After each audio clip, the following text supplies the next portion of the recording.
Roasted.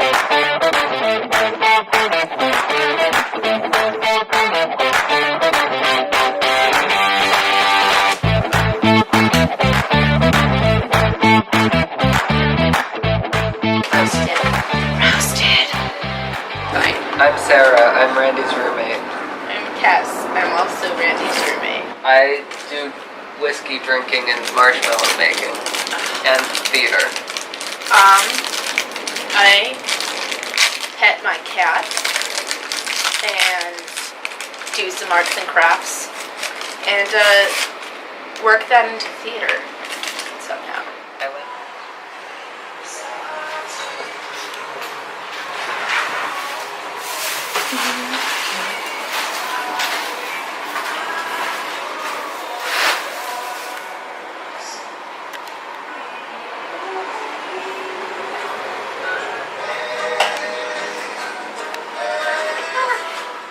Alright, so you have the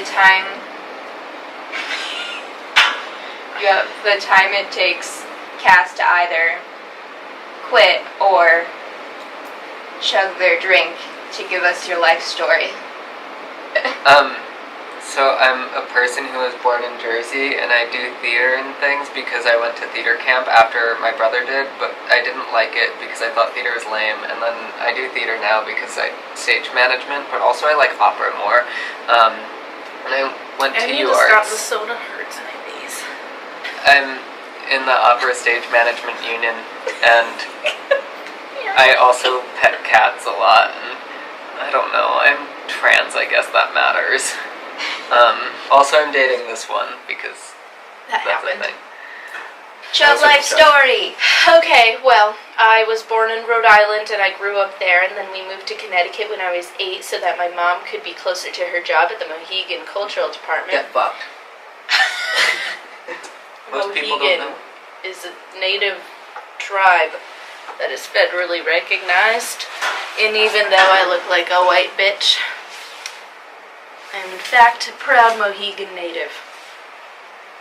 We moved to Connecticut to be closer to the tribe, and we lived there until I moved here for college, and then my family all moved up to Maine.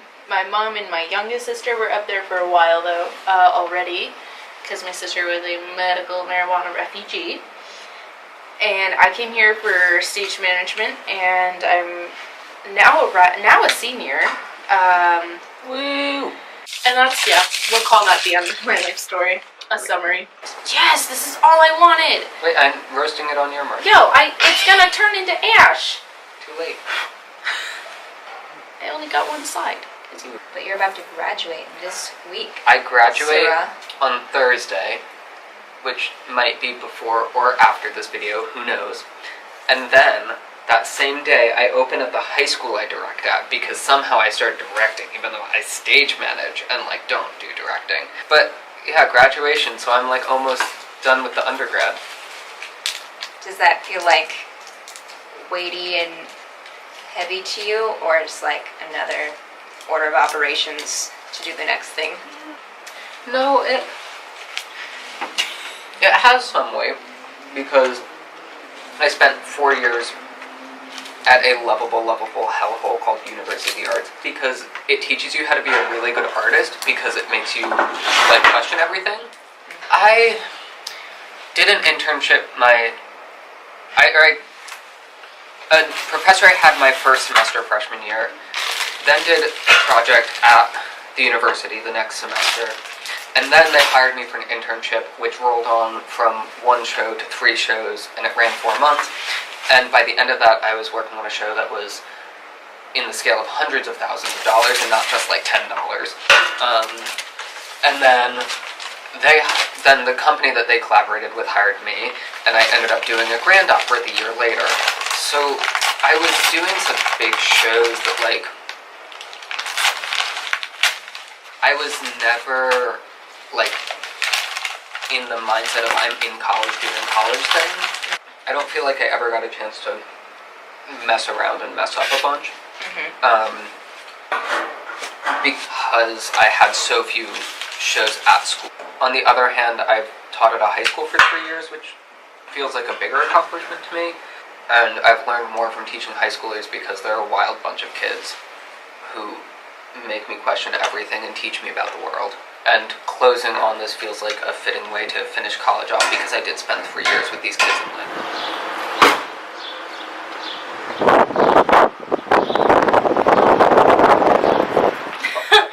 But I'm in the process of realizing that, well, I'm not in the process, I already realized it, that I should have been a design tech major instead.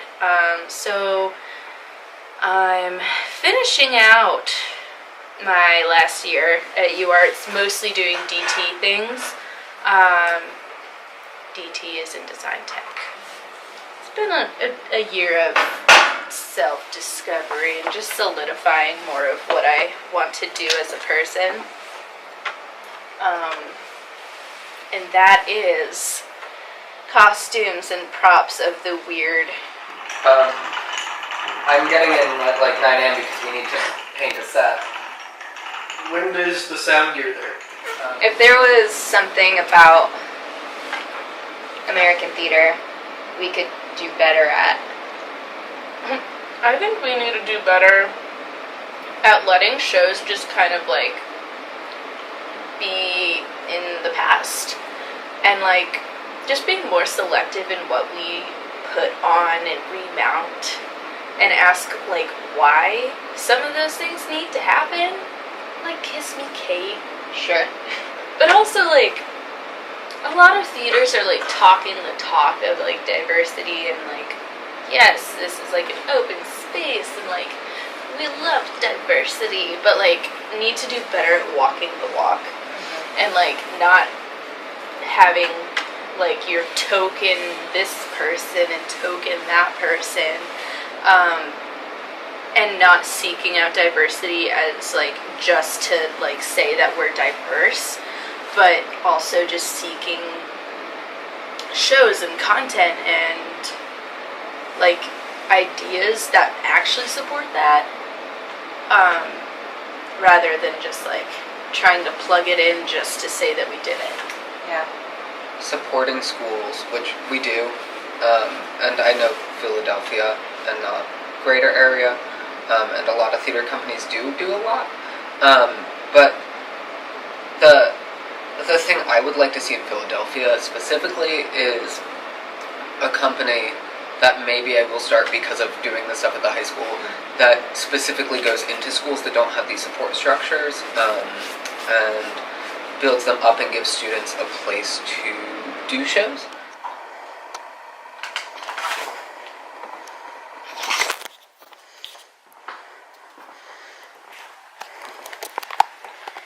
There's just literally nowhere to put anything. We still have more stuff to bring in.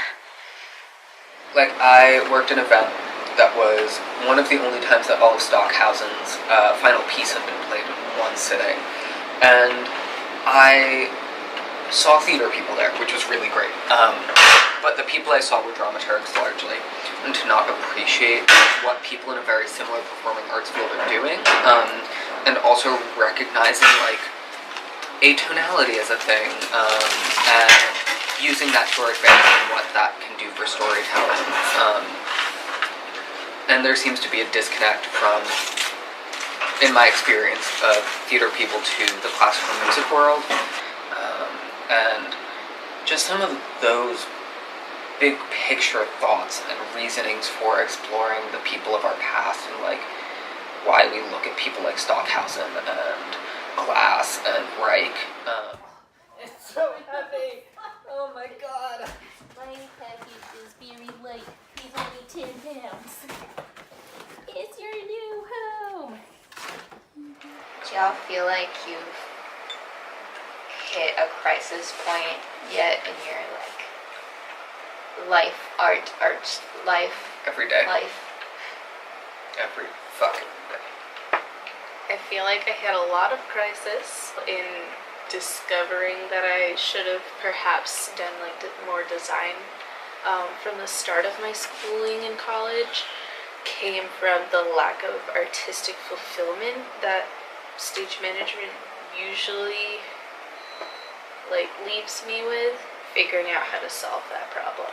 And I think I'm like very much on track for solving it, but that was a major crisis. And then like the next crisis is just like I have 1 year and then I have to figure out like jobs. I feel like my crisis comes from like I really like opera and I really like devised, and I'm really divided between the classical music world and this theater world of like we're all making things together, which I think fit really well together, honestly. And I'm surprised I haven't met more people who are interested in doing both. Get in, losers, we're gonna pick up another little fucking man. Do you feel like your identities have influenced your art theater journey? Yeah. Yes. Oh yeah. I grew up crafting and whatnot, and like starting with like just drawing, little kid drawing with crayons and sculpting with Play-Doh and like occasionally licking the Play-Doh. Important idea. And then like doing like cultural crafts and like making my own regalia. My culture is like everything that I fall back on always. Like that is like in no way separated from like anything I do ever. But so with Judaism, I remember being pretty old, 17 or 18 actually. We did an entire year, every other week, talking about what other religions and what other people believed about the afterlife. And we got to the end of it, and our rabbi went, "So what do you guys believe?" And we went, "Well, what does the Torah say?" And she went, "It doesn't say anything. What do you think?" And we were like, "Wait, we wanted answers." And she was like, "No, there are no answers. Have fun." And between that, like, it influenced a lot of my weird, like, I don't believe in God, but I'm Jewish. Was it just about culture, or was it also about gender? It's about everything. Right, so gender plays into it because, like, I can't stop being me, and gender is a lie, so, like, or because I need to question that because I am also a trans woman, regardless of whether or not I think gender exists, because I was born male, and take hormones to do transitioning things, and identify very heavily with the trans woman community that I have, although I am a less binary trans woman. Having to be a voice for trans women, even though I don't totally fit in always, and being a resource where I can. My work is always inherently trans, whether or not I like it. I use non-binary, but I also use two-spirit. Two-spirit is a word that is for Native American people to use and was decided at a conference by Native people to unite the community as a whole with like one term for anything queer. Like some people use two-spirit to mean like gay, and some people use it to mean trans, and some people use two-spirit to mean two-spirit. So like technically my tribe's language doesn't have like pronouns and like genders per se. Like there's no she or he, everyone is just like person or being. And that's a concept that has kind of gotten lost with colonization, but we still know it is part of our culture, whether or not like people remember that all the time. So we don't have an equivalent word for like what it means to not be on this binary because we don't have it to begin with. But two-spirit is still like part of the Native community, so that's why I use it, because it's like a way to just remind people, because people love to forget because I don't look like Pocahontas.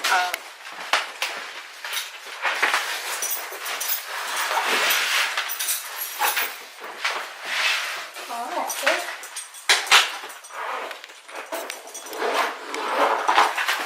Hey.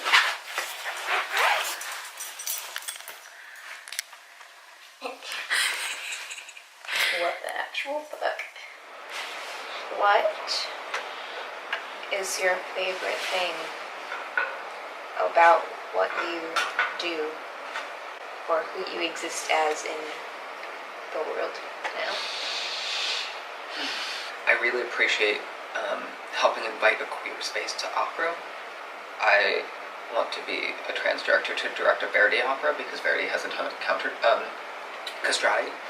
But I would really love to do Verdi operas with trans people, because you can have a trans man pre-transition singing these higher voice parts and not be a pants roll, but be like, yes, this is who this person is, and they happen to have a high voice that fits it, forcing them to address the fact that, like, yeah, the people who make your art that you really love are just as queer, and like appreciating how queer, quite honestly, how queer Opera Philadelphia is. They make my heart really happy because they are talking to really, really rich people making really expensive art, and also are all really gay.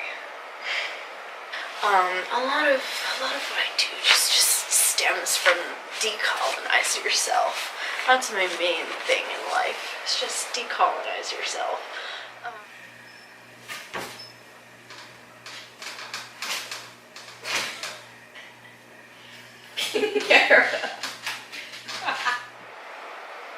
If everyone should Google one thing tonight, what should it be? The most important thing for you to look up is Poltergeist, a French film.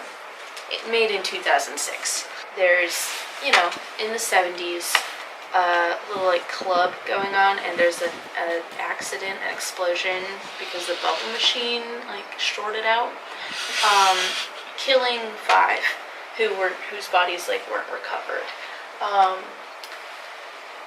Flash forward to 2006, 2 straight people, this straight couple moves into this house. Literally cute straight couple.